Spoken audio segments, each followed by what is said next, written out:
Hi students, now in this video lecture we will start new chapter, electrolysis, right? Let's just quickly understand what is the meaning of the word electrolysis, right? Let's give it a heading, electrolysis, right? Now this word electrolysis is made from two words, electro and lysis, right? Electro word is taken from electricity and lysis means breaking, right? So we are breaking something, some substance with the help of electricity, right? That is electro, then it is lysis, lysis. This is taken from electricity, and this is taken from, this means breaking, right? So breaking some substance with the help of electricity is electrolysis, right? So what we are breaking, right? We would be breaking chemical compounds, and those chemical compounds are mostly ionic compounds or electrovalent compounds that we have already studied in our previous chapter, chemical bonding, right? So what we would be breaking would be chemical compounds, right, which are ionic compounds, right? So in short we can write that breaking of ionic compounds using electric current is electrolysis, right? This is electrolysis. So since we are saying that we are breaking an electrovalent compound or an ionic compound or any compound using electricity, so if we are breaking something with the help of electricity, that compound should be able to conduct electricity, right? So ionic compound, mainly I've told you that in electrolysis we would be breaking ionic compounds using electricity. So this ionic compounds should be able to conduct electricity, right? I'll just stop here and we'll just look back what we have learned in chapter chemical bonding in properties of ionic compounds. We have already learned this, right, that ionic compounds are bad conductor of electricity in solid state but good conductors of electricity in aqueous state, that is in water solution, or in molten state, right? This we'll understand, right, because this is very important. So we say that ionic compounds are good conductors of electricity in aqueous state or molten state, but are bad conductors in solid state, right? So this is very important to understand what is electrolysis and how do we do electrolysis. Let's take an example of sodium chloride, the easiest electrovalent compound that we have learnt. This solid sodium chloride, if you look at the crystal structure of solid sodium chloride, we have studied it's like this, wherein these sodium ions and chloride ions are held together like this in the crystal structure. Positive sodium ions, chloride, negative chloride ions, right, like this.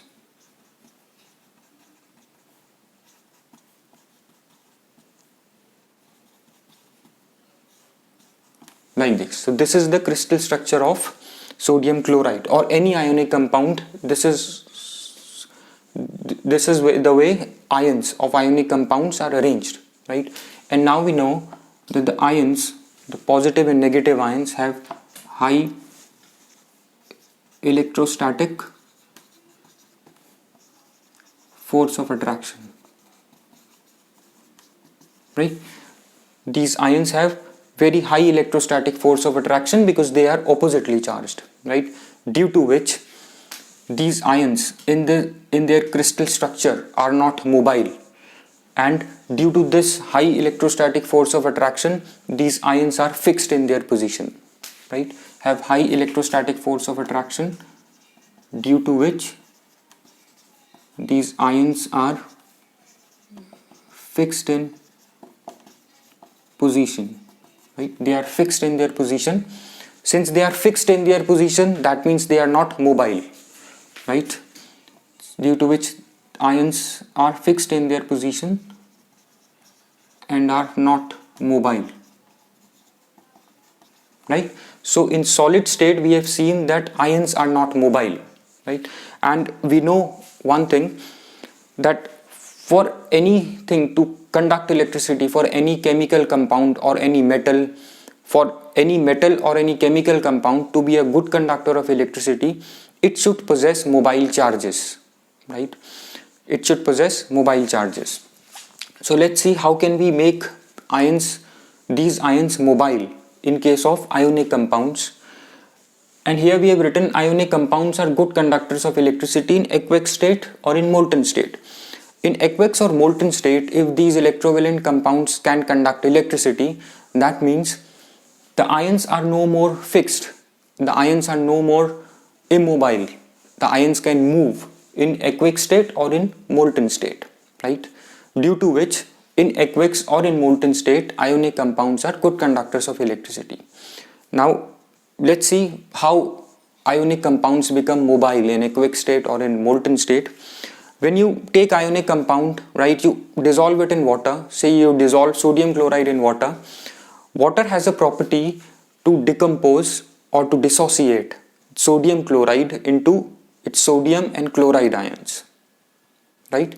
Water can dissociate, I'll repeat, sodium chloride into sodium ion and chloride ions, right, by cancelling the force of attraction that is acting between the ions, or by removing the force of attraction that is acting between the ions. Similarly, in molten state also, when we supply a high heat energy to an ionic compound, the high heat energy, what it will do, since sodium chloride, like this, sodium ion and chloride ion in solid state have this high electrostatic force of attraction represented by these dashed lines. When you supply high heat, right, what will happen is this high heat energy will remove this force of attraction. It will cancel the force of attraction that is acting between sodium ion and chloride ions, right? And this force of attraction is binding these ions, sodium and chloride ions, in the crystal structure of sodium chloride, right? So when we heated sodium chloride to melt it, this heat energy has removed this force of attraction that is binding these ions and making them immobile. So when electrostatic force of attraction is removed by heating, then these ions became mobile, right? So heat removed electrostatic force of attraction between ions, which make them immobile in solid state, right? So heat removed electrostatic force of attraction between ions, right, which electrostatic force of attraction which makes them immobile, right? Heat removed the force of attraction that is acting between ions. which makes them immobile, right? Thereby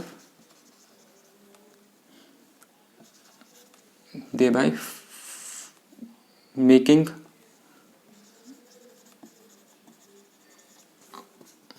ions mobile, right? Like we have sodium chloride, right? When you heat it, right, to melt it, this force of attraction that is acting between these ions will get removed, right? And the sodium and chloride ions will free up. Since there is no force of attraction that is binding them in their fixed position, so these sodium and chloride ions will free up and become mobile. So these are mobile ions in molten state. Now let's see what happens in liquid state or in aqueous state. Suppose this is water, you add sodium chloride to it. Water has a property to break ions into water has a property to break ionic compound into its constituent ions, that is sodium ion and chloride ion. So what water will do? Water will decompose the sodium chloride into sodium and chloride ions, because water has a property to remove this electrostatic force of attraction, right? We'll just learn this in few moments, right?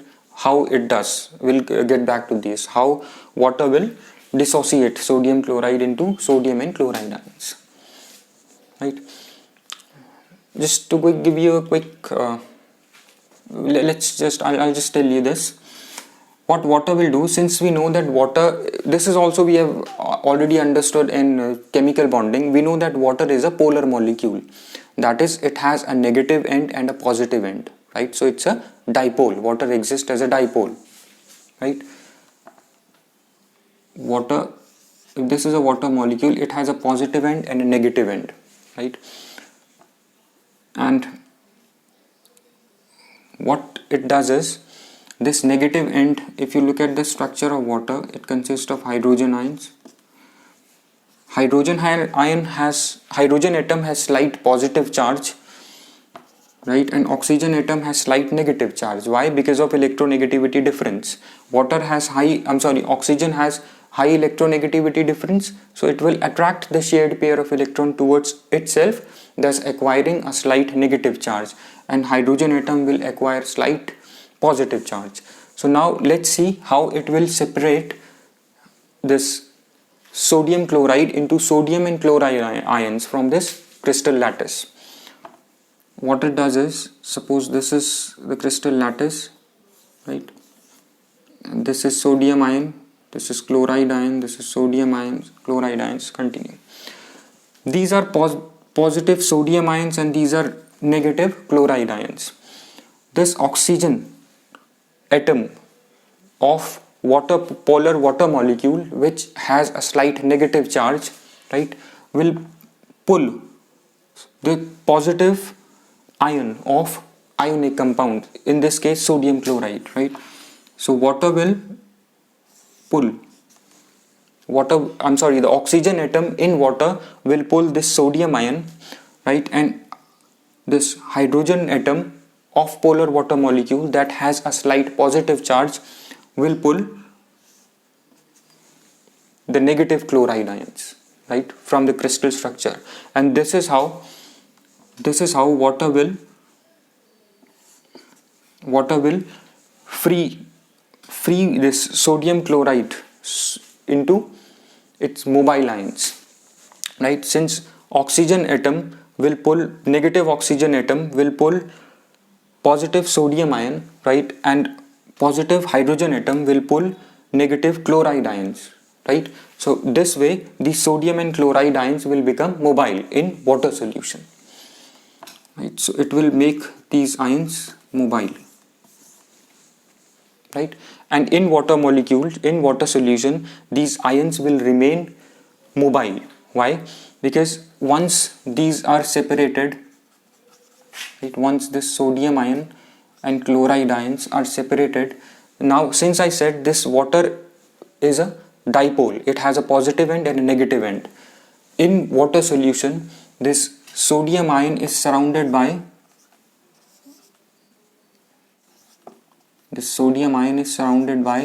water molecules by negative end of water molecule, right? So this negative end of water molecule, since sodium ion is positive, so this sodium ion is surrounded by this from the negative end of this water molecule, right? Similarly, chloride ion would be surrounded by positive end of water molecule, right? This is how these ions will remain separate in water, and this is known as when water molecule will surround these ions in water solution. This is known as hydration of ions. This is known as hydration of ions, right? And this is how water will keep these ions separate in solution.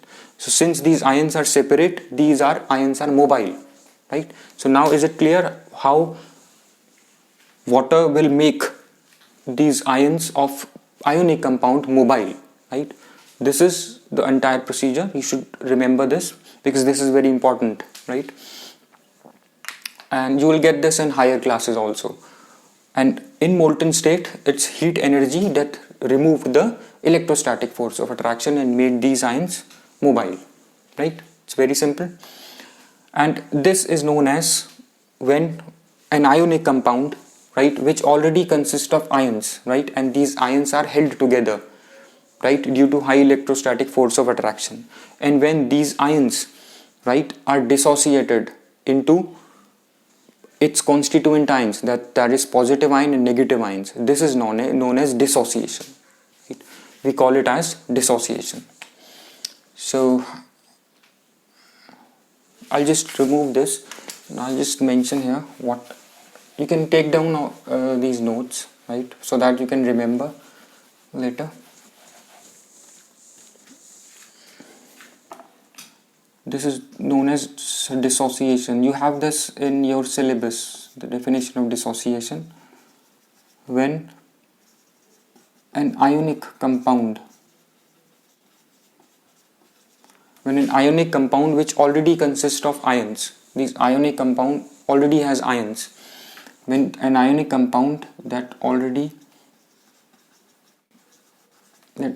has ions are dissociated into its ions in water solution,